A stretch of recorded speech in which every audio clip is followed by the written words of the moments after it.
J'ai une carrière qui est une carrière récente puisque j'ai commencé à peindre il y a environ 3 ans et mon orientation est plutôt, comme le montrera ce vernissage ce soir, plutôt axée sur l'Afrique, qu'elle soit l'Afrique du Nord, l'Afrique centrale ou l'Afrique du Sud, avec une représentation un petit peu plus poussée cette fois-ci sur l'Afrique rupestre et paléolithique, avec une représentation de ce que nous ont laissé les hommes préhistoriques de ces pays-là il y a des millions d'années, avec un clin d'œil bien sûr sur le rupestre français et aussi l'Afrique du Nord vers laquelle j'ai tendance à vouloir aller à chaque fois que je veux représenter l'Afrique. C'est quand même un peuple pour lequel j'ai un profond respect et je ne sais pas s'il s'imagine qu'en France, une Française s'acharne à les représenter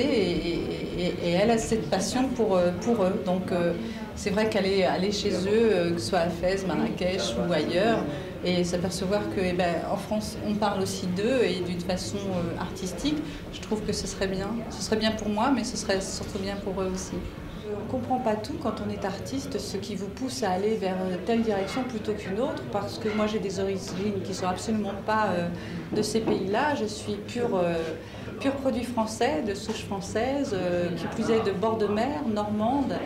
Et donc pourquoi je m'oriente vers l'Afrique du Nord et l'Afrique, peut-être c'est une question de matière et puis un élan aussi vers les couleurs, vers l'authentique. Je crois que ce sont des peuples qui restent encore de nos jours authentiques dans plein de domaines, que ce soit dans leur religion, que ce soit dans leurs coutumes.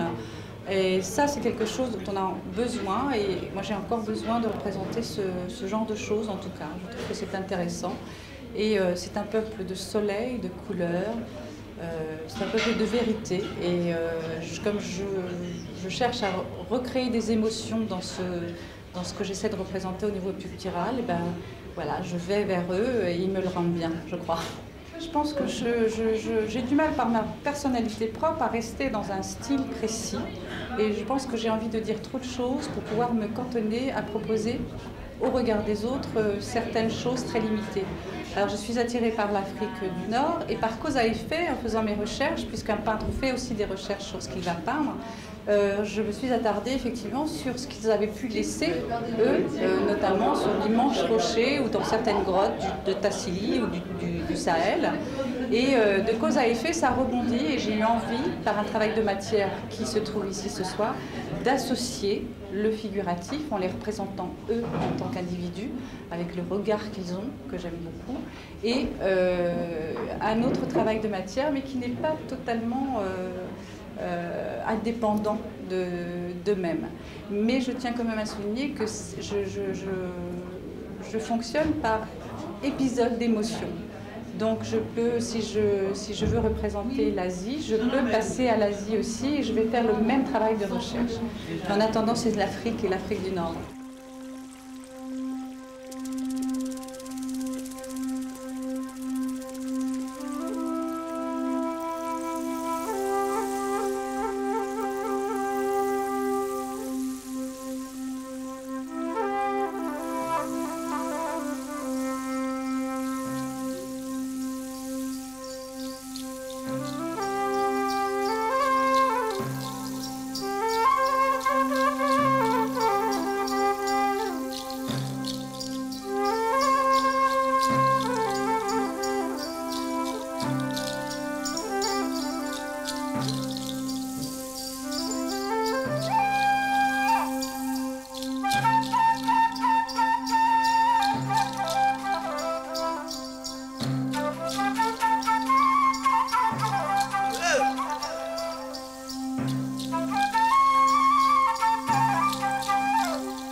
Je suis quelqu'un qui suit la carrière de Gaïa et il y a plusieurs choses qui justement je trouve très originales ce soir. Premièrement, le mariage de la sculpture et de la peinture. par la façon d'aborder les cadres. Deuxièmement, le sujet, c'est-à-dire cette volonté de retourner au primitif, c'est-à-dire retourner aux formes pures, aux formes essentielles. Et puis l'utilisation de la matière, que ce soit le sable, que ce soit l'argile. Voilà, déjà dans un premier temps, je trouve cette démarche très intéressante et donc très originale. Deuxièmement, je crois aussi, par d'autres tableaux qu'on peut voir donc au cours de l'exposition, l'importance chez Gaïa du regard. Parce qu'évidemment, le regard, c'est l'institution d'un rapport entre l'objet et le sujet. Cette peinture unit à la fois un talent pictural certain et surtout un travail des matières. Et il y a donc en quelque sorte la rencontre du monde de la sculpture et du monde de la peinture. Et par-delà cette rencontre, il y a également une deuxième rencontre, c'est celle de l'artiste et du spectateur. Parce qu'on a l'impression effectivement que on rentre dans une espèce de couloir quand on arrive dans cette peinture et qu'on est transporté dans une autre époque. On est à la fois dans une époque primitive et à la fois dans une époque plus moderne, avec ses signes. On pourrait parler de tags, de signes kabbalistiques.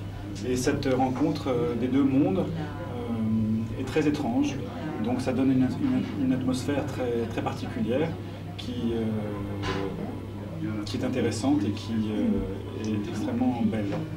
On pense au désert déjà premièrement, on pense aux pays africains bien évidemment, et puis également on pense aux cavernes, c'est-à-dire le retour à la terre en fait, qui est traité à la fois par le matériau et par le sujet traité bien sûr. J'ai surtout apprécié l'artiste, le peintre, l'authenticité de cette personne, j'ai apprécié sa générosité, sans même connaître sa peinture, j'ai vu simplement un petit bout qui n'était pas très parlant, et j'ai été merveilleusement éclairé ce soir en voyant ce que j'ai aperçu ce soir, enfin surtout ce travail technique qui est surtout bien maîtrisé à mon avis.